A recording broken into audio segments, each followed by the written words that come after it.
Hi అండి, welcome to one more video. మేమైతే ఊరికెళ్ళినప్పుడు ఈతకాయలకి వెళ్ళామన్నమాట. ఈతకాయలు అయితే చూసారు కదా ఎన్ని మాగాయో. ఈ ఈతకాయలు అనేది చాలా రిచ్ ఐరన్ ఫుడ్ అండి. వీటిల్లో ఐరన్ ఎక్కువగా ఉంటుంది ఈతకాయల్లో అయితేను. చిన్నప్పుడైతే ఎక్కువగా తెచ్చుకొని తినేవాళ్ళమి. ఇప్పుడైతే చాలా తక్కువైపోయింది, తినడమే అంటే తక్కువ. ఇంకా టౌన్లో కొనాలంటే ఒక గ్లాస్ 20 రూపీస్ అయితే అవుతుందన్నమాట. ఇంకెలాగూ ఊరికి వెళ్ళి ఉన్నాం కదా అని చెప్పి నేను, మా తమ్ముడు, మా పెద్ద అబ్బాయి అయితే వెళ్ళి చెట్ల దగ్గరికి ఒక బస్తా నిండా కోసుకొచ్చుకున్నాము. మొత్తం వీడియో తీసుకున్నాను, మీకంతా చూపిద్దాము, మీరు కూడా హ్యాపీ, నేను కూడా హ్యాపీ అవుతానని. అది ఎలా డిలీట్ అయిపోయిందో మొత్తం డిలీట్ అయిపోయింది. కొన్ని పార్ట్స్ ఉన్నాయన్నమాట, ఇంకేం చేయలేము, వాటినే పెడుతున్నాను.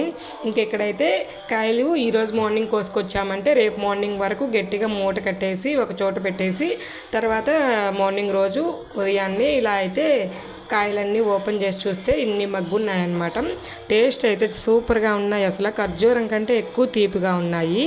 మేబీ వీటిని మనం ఇండియన్ ఖర్జూరం కూడా అనుకోవచ్చు, డేట్స్ అంటాం కదా అట్లాగా.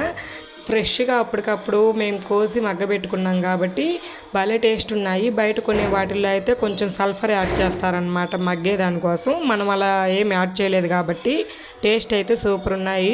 తీపి ఎక్కువగా ఉందన్నమాట కాయల్లోనూ. ఇవి ఐరన్ ఎక్కువగా ఉంటుంది కాబట్టి ఆరోగ్యానికి కూడా చాలా మంచిదండి. ఈ ఈతకాయలు అయితే చాలా టేస్ట్గా ఉన్నాయి, నాకైతే బాగా నచ్చాయి.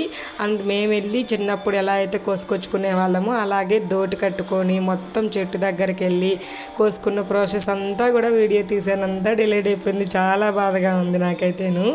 ఇంకేం చేద్దాం, జరిగిపోయిన వాటి గురించి ఆలోచించడం వేస్ట్, ఇంకొన్నదాన్ని ఫాలో అవ్వడం మేలు.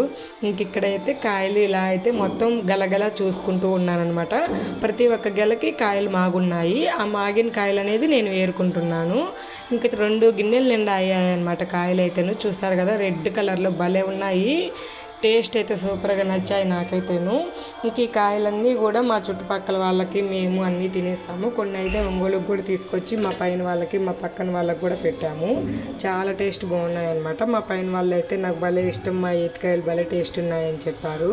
ఈ కాయలు మనం బయట కొనాలంటే కనీసం ఒక 4,000 నుంచి 5,000 రూపాయలు అయితే అవుతాయండి. మీకు ఈ వీడియో నచ్చితే లైక్ చేసి, ఇంకా ఎవరైనా సబ్స్క్రైబ్ చేసుకోకుండా ఉంటే సబ్స్క్రైబ్ చేసేయండి.